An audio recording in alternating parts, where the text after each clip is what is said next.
Hello friends, मैं हूं ज्योति सिंह और आप देख रहे हैं सक्सेस पथ। आज के इस वीडियो में हम थियोडलाइट की नेक्स्ट टॉपिक को कवर करने वाले हैं। जैसा कि आपको पता है, थियोडलाइट की सीरीज चल रही है हमारे यहाँ पर सिविल इंजीनियरिंग के 5th सेमेस्टर के स्टूडेंट के लिए, पॉलिटेक्निक के जो भी स्टूडेंट हैं।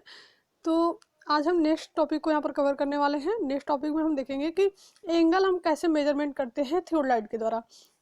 आपको पहले ही पता है, पिछला वीडियो अगर आपने देखा है तो थियोडलाइट से हम एंगल भी मेजर कर सकते हैं और लेवलिंग का भी वर्क कर सकते हैं। जैसे कि आप सेकेंड ईयर में जो पढ़े होंगे सर्वे फर्स्ट, उसमें आप क्या करते थे, कंपास से आप एंगल मेजरमेंट करते थे और ऑटो लेवल से आप लेवलिंग करते थे। तो यहाँ पर कंपास और ऑटो लेवल दोनों का वर्क हम एक ही इंस्ट्रूमेंट से कर सकते हैं, थियोडलाइट से। तो यदि आप पिछले वीडियो नहीं देखे हैं तो पीछे की वीडियो आप सर्वेइंग की प्लेलिस्ट में जाके देख सकते हैं। सबकी प्लेलिस्ट बनी हुई है। सॉइल मैकेनिक्स की भी, रेलवे ब्रिज एंड टनल की भी आपकी सीरीज यहाँ पर चलती है, तो उसके भी सभी वीडियोज आप प्लेलिस्ट में जाके देख सकते हैं। यदि आपको स्टाफ पर रीडिंग पढ़ने नहीं आता है या फिर थियोडलाइट के पार्ट्स के बारे में पूरा डिटेल जानना है तो उसकी वीडियोज आपको इस वीडियो के एंड में मिल जाएगी।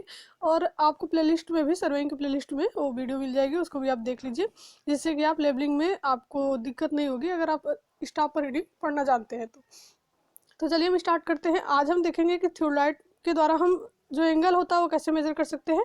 तो एंगल आपके दो तरह के एंगल होते हैं, एक आपके हॉरिजॉन्टल और एक आपके वर्टिकल। तो सबसे पहले आज जो हम बात करेंगे हॉरिजॉन्टल एंगल की बात करेंगे कि हॉरिजॉन्टल एंगल आप कैसे मेजर करते हैं और कितने टाइप से आप कर सकते हैं, कितने मेथड है उसको मेजर करने के लिए, और एक एक जो मेथड है उसको हम अच्छे से कवर करने वाले हैं। तो इस वीडियो पर एंड तक बने रहिए और इस वीडियो को अपने फ्रेंड के साथ ज़्यादा से ज़्यादा शेयर कीजिए। तो चलिए हम देखते हैं। आज का हमारा टॉपिक है थियोडलाइट द्वारा क्षैतिज व ऊर्ध्वाधर कोणों का मापन। थियोडलाइट के द्वारा हम क्षैतिज और ऊर्ध्वाधर कोणों का मापन कैसे करते हैं, इसके बारे में पूरी डिटेल हम यहाँ पर चर्चा करने वाले हैं। तो यहाँ पर देखिए, थियोडलाइट उपकरण की विशेषता, इसके द्वारा क्षैतिज तथा ऊर्ध्वाधर कोणों का परिशुद्धता से मापन है। चक्रमण यानी कि जो ट्रेवर्सिंग, क्षैतिज व ऊर्ध्वाधर वक्र अवस्थापन, जो कर्व लेआउट होता है आपका, लक्ष्यों की सापेक्ष उच्चता इत्यादि ज्ञात करने के लिए क्षेत्र में कोण मापन क्षैतिज और ऊर्ध्वाधर आवश्यक हो जाता है। तो सबसे पहला जो हमारा कोण है क्षैतिज कोण मापन। क्षैतिज कोण मापन की निम्न 3 विधियां हैं। कौन कौन सी? पहला आपका है सामान्य विधि, दूसरा आपका है आवृत्ति विधि, तीसरा आपका है पुनरावलोकन विधि। सामान्य विधि को हम इंग्लिश में जनरल मेथड बोलते हैं, आवृत्ति को हम रिपीटिशन मेथड बोलेंगे और पुनरावलोकन को हम रिट्रेशन मेथड बोलेंगे। तो ये तो हो गई आपके क्षैतिज कोण मापन की 3 विधियां जो आपको यहाँ पर दिख रही है। इसी के बारे में आज हम इस वीडियो में डिटेल चर्चा करने वाले हैं कि आपके क्षैतिज कोण मापन की जो विधियां हैं उनसे हम क्षैतिज कोण का मेजरमेंट कैसे करते हैं। नेक्स्ट जो दूसरा आपका एंगल है ऊर्ध्वाधर एंगल जो होता है, वर्टिकल एंगल, उसको हम कैसे मापते हैं। तो इसके अंतर्गत 2 कार्य आपके आते हैं। पहला आपका हो गया लक्ष्य का ऊर्ध्वकोण मापना और दूसरा आपका है 2 बिंदुओं के मध्य ऊर्ध्वकोण मापना। तो इस प्रकार से इसको हम डिटेल आगे देखेंगे डिटेल में। तो सबसे पहले हम क्षैतिज कोण मापन को देखते हैं, जिसमें 3 मेथड है और आज हम एक मेथड को देखने वाले, सामान्य विधि से हम क्षैतिज कोण का मापन कैसे करते हैं। तो चलिए देखते हैं हम सामान्य विधि से क्षैतिज कोण मापन, measurement horizontal angles bye general method. तो इसमें क्या है कि अगर एक मेथड को आप, जैसे 3 मेथड है क्षैतिज कोण मापन के, जनरल, रिपीटेशन और रिट्रेशन, ये मेथड है, अगर एक को आप अच्छे से समझ लिए तो रिपीटेशन और रिट्रेशन बस उसी के आगे का प्रोसीजर है। लेकिन बेसिक जो होगा, स्टार्टिंग का जो प्रोसीजर होगा वो आपका पहला वाला जो होगा जनरल मेथड, आप जैसे पढ़ेंगे इसमें जो भी चीज़ें आप प्रोसेस जो भी होगा वो सब दोनों में लागू होगा, ये आपका रिपीटेशन में भी और रिट्रेशन में भी। इसलिए जो सबसे पहला मेथड है जो आज आपको बताया जा रहा है उसको आप अच्छे से समझिए। अगर इसको क्लियर समझ लिए तो इन दोनों में कोई दिक्कत आपको नहीं होने वाली है। तो चलिए हम देखते हैं रिपीटेशन जनरल मेथड आपका क्या होता है। यहाँ पर आप देख सकते हैं फिगर आपको दिखाया गया है, 2 लाइन के बीच, 2 लाइन जहाँ पर मिलती है वही आपका यहाँ पर देखिए इस पॉइंट पर मिल रही है। तो ये जो 2 लाइन जहाँ पर मिलती है इनके बीच का जो एंगल होता है ये हम क्या करते हैं, सामान्य विधि से निकालते हैं। ये आपका एक पॉइंट यहाँ पर है पी और एक क्यू, पी और क्यू को ओ से, जो यहाँ पर आपका जो सेंटर है यहाँ से पी की तरफ एक लाइन जा रही है, क्यू की तरफ एक लाइन जा रही है, और इन दोनों, ये दोनों लाइनें जहाँ पर मिल रही है वही आपका एक एंगल बन रहा है। तो यही एंगल आपको मेजर करना है, कोण पी ओ क्यू, ये वाला एंगल आपको मेजर करके बताना है। और क्षैतिज कोण मापन, क्षैतिज कोण मापन जो हम कर रहे हैं सामान्य विधि से हम बताएंगे कि कैसे हम इसको मेजर कर सकते हैं। चलिए देखते हैं। मान लो क्षेत्र में 2 सर्वेक्षण रेखाएं पी ओ व क्यू ओ क्षैतिज समतल में स्थित है। पी ओ और क्यू ओ क्षैतिज समतल में स्थित है, इसको हम मान के चल रहे हैं। जो उभयनिष्ठ यानी कि कॉमन बिंदु ओ पर मिलती है और उनके मध्य क्षैतिज कोण पी ओ क्यू ज्ञात करना है। तो आप यहाँ पर देख सकते हैं कि एक पी और एक क्यू पॉइंट आपके यहाँ पर जो भी फील्ड में आपके अवेलेबल है, ओ पॉइंट से क्या है, ओ कॉमन पॉइंट आपका है, और जहाँ पर ये पी और क्यू की लाइनें जो हैं आकर मिल रही हैं, इनके बीच जो कोण बन रहा है वही कोण हमको ज्ञात करना है, जो क्षैतिज कोण है। क्षैतिज कोण पी ओ क्यू को ज्ञात करना है। तो चलिए हम देखते हैं इसका मेथड क्या है, प्रोसीजर क्या है। ध्यान रहे, लक्ष्यों को दूरबीन से साधा जाता है और उनके मध्य क्षैतिज कोण स्केल प्लेट, जिसको हम निचली प्लेट के नाम से जानते हैं, पर निचले वर्नियरों ए और बी द्वारा पढ़ा जाता है। इसका क्या मतलब है, पिछला वीडियो जो देखा है उसको क्लियर यहाँ पर समझ में आ रहा होगा, जो नहीं देखा उसके लिए हम बता देते हैं, आप पिछला वीडियो जरूर देखिए। यहाँ पर आप देख सकते हैं जो थियोडलाइट होती है उसमें दो सर्किल बनी होती है, एक हॉरिजॉन्टल और एक वर्टिकल। हॉरिजॉन्टल सर्किल में आपके क्या होते हैं, दो प्लेटें होती है, एक आपकी लोअर प्लेट होंगी, एक अपर प्लेट होंगी। तो लोअर प्लेट को हम स्केल प्लेट के नाम से जानते हैं, जो आपकी मेन प्लेट होती है, और अपर प्लेट को हम वर्नियर प्लेट के नाम से जानते हैं। तो दोनों प्लेट पे आपको रीडिंग पढ़नी होती है।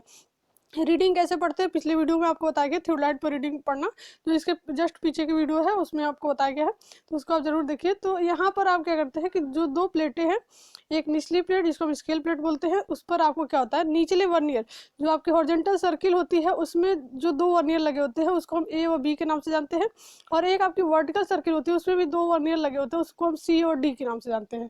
तो यहाँ पर ए और बी इसलिए लिखा गया है कि क्योंकि हम निचला जो हॉरिजॉन्टल एंगल पढ़ा ना, तो हॉरिजॉन्टल सर्किल पर पढ़ेंगे, जब भी वर्टिकल एंगल पढ़ना होता है तो वर्टिकल सर्किल पर हम रीडिंग लेते हैं जिसमें सी और डी वर्नियर लगा होता है, तो इसलिए ये लिखा हुआ है। तो अब हम कैसे करेंगे, यहाँ से सबसे पहला जो पॉइंट है आपका, थियोडलाइट को स्टेशन ओ पर रखकर शुद्धता से समतलन करें, अस्थायी समायोजन करें। टेम्प्रोरी एडजस्टमेंट भी आपको पिछले वीडियो में बताया गया, उसको आप जरूर देखिए कैसे हम करते हैं टेम्प्रोरी एडजस्टमेंट।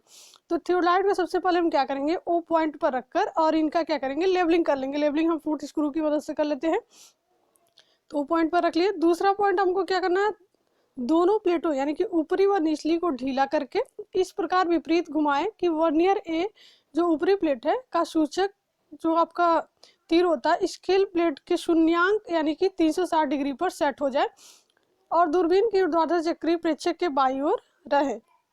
दूसरे पॉइंट में आपको क्या करना है, सबसे पहले हम क्या करेंगे, ओ पॉइंट पर अपने थियोडलाइट को रख के सेट कर लेंगे, उसका लेवलिंग कर लेंगे। लेवलिंग के बाद हम क्या करेंगे कि जो दोनों प्लेटें आपकी होती है, हॉरिजॉन्टल हम रीडिंग पढ़े तो हॉरिजॉन्टल सर्किल की बात करें, जो दोनों प्लेटें होती है आपकी ऊपरी और निचली प्लेट, उनके लिए दो क्लैंप स्क्रू दिए रहते हैं, एक अपर प्लेट के लिए एक लोअर प्लेट के लिए। जब आप पार्ट्स ऑफ थियोडलाइट की वीडियो देखेंगे, एक आपका थियोडलाइट की पार्ट पे वीडियो बनी हुई है, तो उसको आप देखेंगे तो वहाँ से आपको क्लियर हो जाएगा कौन सी क्लैंप स्क्रू कहाँ पर होती है, किसके लिए होती है। तो दो क्लैंप स्क्रू होती है, दोनों को हम क्या करेंगे, इस प्रकार ढीला कर लेंगे और इस प्रकार विपरीत घुमाएं कि वर्नियर ए जो होता है, वर्नियर ए का जो सूचक होगा, जो आपके दो वर्नियर ए और बी लगे होंगे, तो इस पे क्या होता है कि एक सूचक लगा होता है, एक एरो बना होता है और इस पे जीरो लिखा होता है, ठीक है।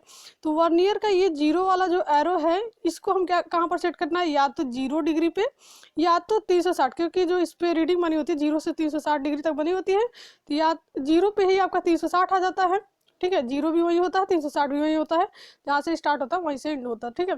तो इस पे हमको सेट करना है, ये जो एरो है सबसे पहले हम क्या करेंगे, वर्नियर का इस 0 या 360 पर उसको सेट कर लेंगे, जो भी रीडिंग पढ़ते हैं उसके स्टार्ट करने से पहले सेट हो जाए। और दूरबीन की ऊर्ध्वाधर चक्री जो होगी, जो वर्टिकल सर्किल होगी, वो क्या होगी, प्रेक्षक के बाईं ओर रहे, लेफ्ट में होना चाहिए, फेस जो होगा लेफ्ट में होगा। इस प्रकार से हम दूसरा प्रोसीजर कर लिए। आपको ध्यान से करना है क्या क्या कहा जा रहा है, इसी प्रकार से। तीसरा आपको क्या करना है, अब दोनों प्लेटों को कस दे। अब जो अपर और लोअर प्लेट को हम ढीला करके रखे थे उसको हम कस देंगे। ऊपरी मंदगति पेच जो टेंजेंट स्क्रू होता है द्वारा सूचक को निचली प्लेट के शून्य पर ठीक ठीक शुद्धता से सेट करें। जो आपका स्लो मोशन एक स्क्रू होता है उसमें, उससे हम क्या करेंगे, तो थोड़ा बहुत अगर आपका इधर उधर है तो उसको हम शून्य पर घुमाकर सेट कर लेंगे।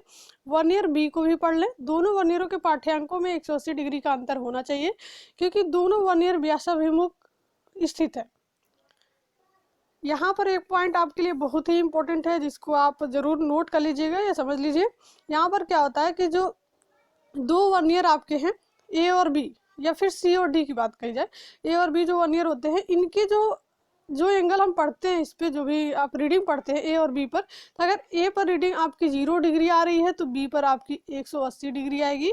ए पर आपकी 10 डिग्री आ रही है तो बी पर आपकी 190 डिग्री आएगी। इसका मतलब क्या है कि जो वर्नियर ए और बी होता है, इन दोनों का जो डिफरेंस होता है आपका 180 डिग्री का होता है। तो जब भी आप रीडिंग पढ़ते हैं, अगर ए पर आप 10 डिग्री पढ़े तो बी पर अगर 190 नहीं आता है तो समझ लीजिए कहीं ना कहीं मिस्टेक हो रहा है, कहीं आप रीडिंग पढ़ने में गलती हो रही है। तो इनका जो अंतर होता है, दोनों जो रीडिंग होती है ए और बी के दोनों वर्नियरों की, इसमें क्या होता है, डिफरेंस होना चाहिए, 180 डिग्री होना चाहिए। नेक्स्ट हमारा क्या है, निचली जो प्लेट होती है स्केल प्लेट को ढीला करके उपकरण को क्षैतिज समतल में बिंदु पी की ओर घुमाए। पी और क्यू पॉइंट आपको पता ही है। और दूरबीन के ऊपर से देखते हुए अंदाज से पी को लक्ष्य करें। पहले हम क्या करेंगे, उसको टारगेट कर लेंगे, रेंजिंग कर लेंगे, क्योंकि ऊपरी प्लेट कसी हुई है अतः समस्त उपकरण दूरबीन सहित पी की ओर घूम जाएगा। स्केल प्लेट को कस दें और निचले मंदगति पेंच को घुमाकर दूरबीन से बिंदु पी से को शुद्धता से लक्ष्यबद्ध करें। यानी कि जो पॉइंट पी और क्यू आपका है, यहाँ पर पी है, यहाँ पर क्यू है, तो सबसे पहले क्या करेंगे, जो भी सेटिंग थी आपको बताइए, वहाँ से सारी सेटिंग कर लेंगे। उसके बाद से हम क्या करेंगे, ओ पॉइंट से पी की तरफ हम दूरबीन को लक्ष्य करेंगे और पी पॉइंट को हम सीध में करेंगे, रेंजिंग करेंगे। उसके बाद क्या करना है, बिंदु पी को साधते समय जांच लें कि वर्नियर ए 0 पर ही स्थित है। जो आपका वर्नियर होगा 0 पर हम पहले सेट कर लेंगे, फिर उसके बाद जब रीडिंग हम पढ़ेंगे तब आपका क्या होगा कि वहाँ से रीडिंग हमको मिलेगी। 0 पर आपका सेट होना चाहिए सबसे पहले स्टार्टिंग में जब आप रीडिंग लेते हैं। यह इसलिए आवश्यक है कि कहीं गलत मंदगति पेज चलाने के कारण पाठ्यांक तो नहीं बदल गया है। वर्नियर बी का पाठ्यांक भी पढ़े और दोनों वर्नियरों ए और बी को पाठ्यांक नोट कर ले। दोनों का डिफरेंस हमेशा आप चेक करते रहिए कि 180 डिग्री होना चाहिए। ऊपरी प्लेट को ढीला करके दूरबीन को दक्षिणावर्त घुमाते रहें। जब जिस प्लेट को ढीला करने के लिए कहा जा रहा है, टाइट करने के लिए कहा जा रहा है, तब आप उसको ढीला या टाइट कीजिए, नहीं तो आपका जो भी रीडिंग वगैरह होगी गलत हो जाएगी।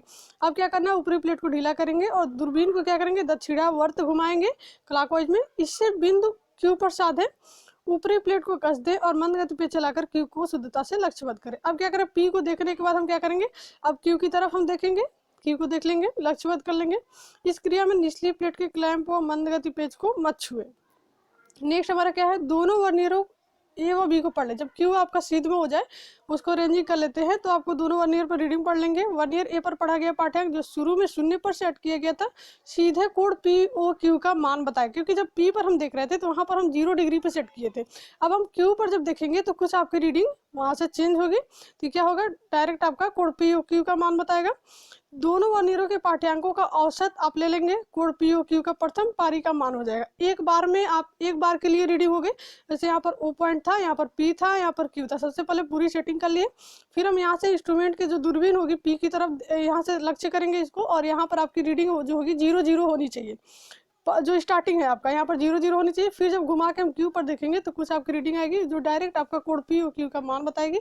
ये आपका एक बार में, जैसे इसको कई बार जब भी हम रीडिंग लेते हैं या फिर कोई भी प्रैक्टिकल करते हैं तो 2 या 3 बार रीडिंग लेते हैं, 2-3 बार ले लेंगे, फिर हम एवरेज लेते हैं तो आपका परिशुद्ध ज़्यादा परिशुद्ध मान मिलता है। ऐसे इसमें है कि एक बार हम रीडिंग पर ले लिए, एक बार पी की तरफ देखें, एक बार क्यू की तरफ देखें, और इसके बीच का जो एंगल मिल गया वो आपका हो गया एक बार में। अब क्या करेंगे, दूसरी बार इसको हम 2 या 3 बार दोहरा सकते हैं, ठीक है, रिपीट कर सकते हैं। 2 या 3 बार जब रीडिंग ले लेंगे तो उसका सब क्या करेंगे, हम एवरेज निकाल सकते हैं। दूसरी पारी के मान के लिए थ्योडलाइट के फलक बदलकर बाएं फलक से दायां फलक, उपरोक्त संपूर्ण जो क्रिया है पुनः दोहराएं। दोनों पाठ्यांकों का औसत कोड पी ओ क्यू का दूसरी पारी का मान बताएगा। इस प्रकार से उपकरण को दोनों फलकों यानी कि फेस लेफ्ट और फेस राइट में रखकर ज्ञात किए गए औसत पाठ्यांकों का पुनः औसत निकालें जो दोनों रेखाओं के मध्य वांछित कोण होगा। इस प्रकार ज्ञात किए गए दोहरे औसत में कोई उपकरण त्रुटि की संभावना नहीं रहती है। तो इसलिए हम क्या करते हैं, एवरेज ले लेते हैं, जिससे आपकी त्रुटि की संभावना नहीं रहती है। एक बार फेस लेफ्ट ले लेंगे, एक बार फेस राइट ले लेंगे, और इस प्रकार से आपकी रीडिंग मिल जाए। कोई भी रीडिंग है 2 या 3 बार हम लेते हैं। एक बार के लिए आपका वही प्रोसीजर था जो पहले आपको बताया गया। तो यहाँ से देखिए, एक बार लेफ्ट में लिया गया है, एक बार राइट में लिया गया है, और दोनों बार की रीडिंग जो आपकी आ गई, यहाँ पर वर्नियरों का औसत आ गया, यहाँ पर अब इन दोनों का औसत हम ले लेंगे और यही आपका परिशुद्ध मान हो जाएगा, कोड पी ओ क्यू का मान। तो इस प्रकार से नेक्स्ट वीडियो में हम दूसरा जो मेथड है उसको हम देखेंगे, रिपीटिशन मेथड, जो आवृत्ति विधि क्या होती है। जनरल मेथड आपका यही था, इसको अगर अच्छे से समझ लिए हैं तो आपको आवृत्ति में जो आपके रिपीटिशन मेथड है, रिट्रेशन मेथड है, उसमें आपको कोई दिक्कत नहीं होगी। तो इसको आप एक बार या 2 बार, अगर एक बार में नहीं समझ में आता है तो दूसरी बार देखिए, आप 2 बार 3 बार देखिए और इसको अच्छे से पहले क्लियर कर लीजिए। तो ऐसे वीडियोज़ के लिए आप चैनल पर बने रहें और इस वीडियो को अपने फ्रेंड्स के साथ ज़्यादा से ज़्यादा शेयर करें। यदि चैनल पर नए हैं तो चैनल को सब्सक्राइब कर ले, बेल आइकन को प्रेस कर ले, जिससे कि हमारे नए वीडियो की नोटिफिकेशन आपको मिलती रहे।